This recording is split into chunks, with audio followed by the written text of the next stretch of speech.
Bonjour à tous. Voici un schéma de la zone de robotique que vous aurez à exploiter lors de l'étape 2.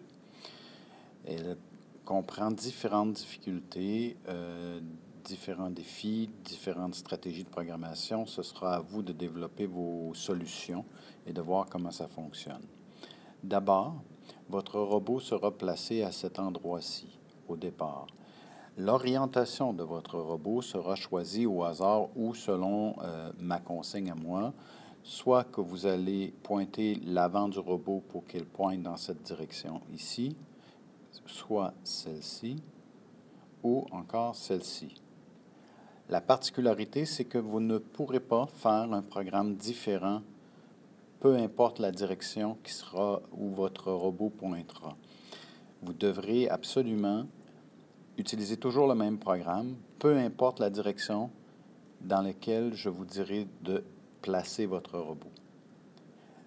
Vous devrez donc programmer pour que votre robot puisse trouver de façon assez efficace le chemin, le passage vers lequel votre robot va devoir trouver les lignes noires.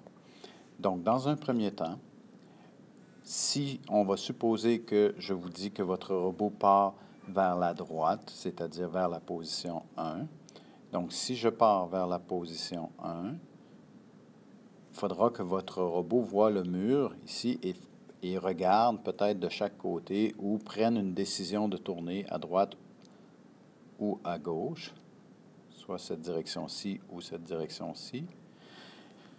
Mais peu importe la solution que vous allez imaginer, il faudra éventuellement que votre robot, à force de naviguer, trouve une ligne noire.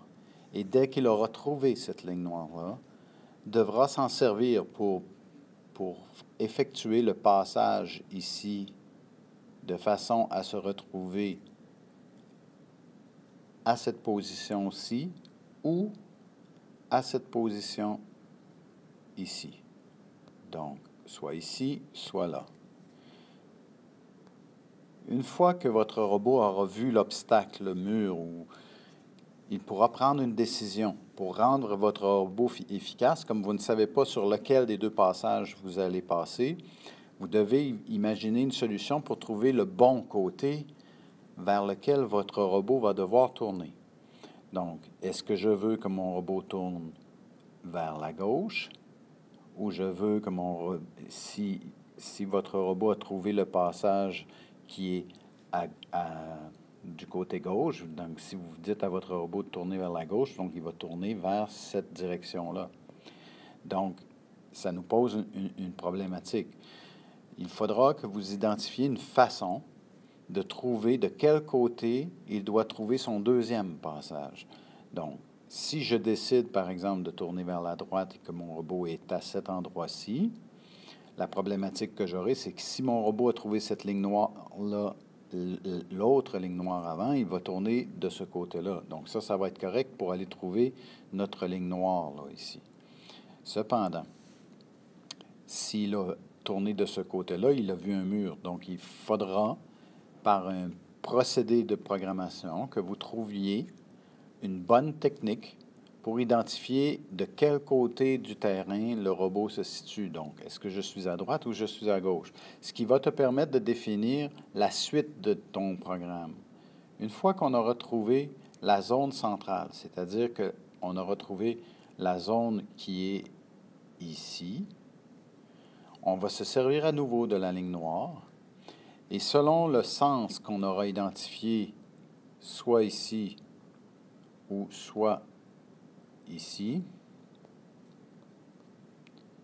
dans cette zone-là, dépendant où votre robot aura passé précédemment, vous pourrez définir la règle qui va vous permettre de passer vers la zone centrale du bon côté et de faire tourner votre robot du bon côté. Donc, on reprend à partir de la zone centrale, notre robot repère la ligne noire, trouve la ligne noire.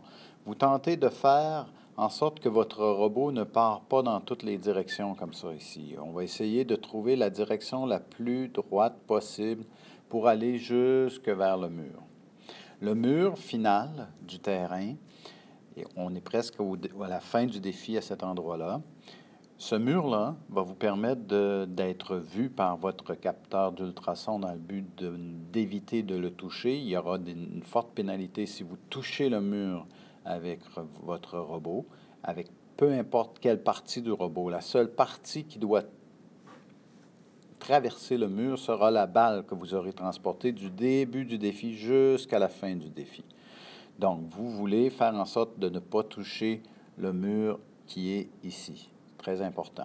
Il faut trouver un mécanisme pour placer la balle au-dessus du mur qui mesure 15 cm de hauteur. Donc, idéalement, on veut que notre balle ici réussisse à atterrir idéalement dans cette zone-ci qui sera définitivement la plus payante des zones. Donc, c'est très important ici de voir est-ce que votre balle arrive dans cette zone-ci. La balle va rouler et arriver à cet endroit-là. C'est la place où il y aura le plus de points de données. Les autres zones, cette zone-ci et cette zone-ci, si la balle touche la zone carrée, vous aurez un certain nombre de points, mais on n'aura pas atteint l'objectif principal. Et il n'y aura aucun point si vous êtes complètement à l'extérieur de la zone, si la balle ne tombe pas du tout dans la zone. Donc, très important pour vous de bien identifier, de bien faire en sorte que votre robot n'aille pas tout croche ici et aille se placer pour lancer la balle au mauvais endroit. Plus vous cherchez à arriver dans la zone centrale ici, plus ce sera facile d'atteindre votre objectif, de lancer la balle au bon endroit. J'espère que ces quelques explications-là auront résumé ce que vous devez faire avec votre robot. Bien entendu, ça implique beaucoup de recherche et de programmation et de stratégie de programmation. Ça implique aussi beaucoup de stratégies sur la construction de votre robot.